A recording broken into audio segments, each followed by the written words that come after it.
চলো বাংলা ব্যাকরণের আজকে একটা নতুন জিনিস শিখি। পিনায়ন এবং ক্ষীণায়ন কি? পিনায়ন অল্পপ্রাণ বর্ণ যখন মহাপ্রাণ বর্ণের মতো উচ্চারণ হবে তখন তাকে আমরা পিনায়ন বলবো। যেমন কি, যেমন কাঁঠাল কাঁঠালে পরিণত হচ্ছে, অর্থাৎ ঠয়ে পরিণত হচ্ছে।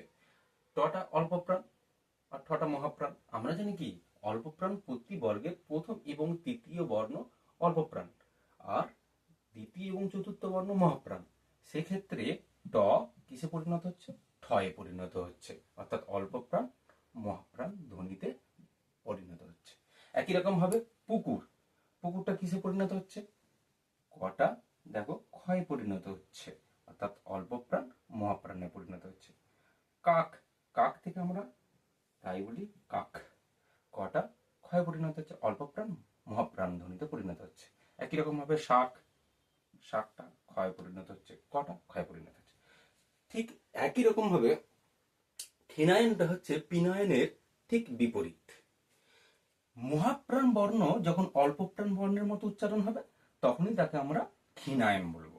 অর্থাৎ ক্ষীণ হয়েছে মহাপ্রাণ থেকে অল্পপ্রাণ, কম থেকে বেশি থেকে কমের দিকে যাচ্ছে যখন, সেই ক্ষেত্রে ক্ষীণায়ন শব্দটা এসেছে।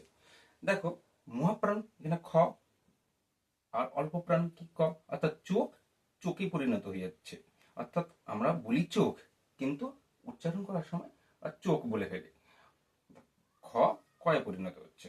একই রকম ভাবে কাঠ, ঠ টয়ে পরিণত হচ্ছে, মহাপ্রাণ অল্পপ্রাণের সাথে। থ তয়ে পরিণত হচ্ছে। কেঁথো ধ দয়ে পরিণত হচ্ছে। Thank you.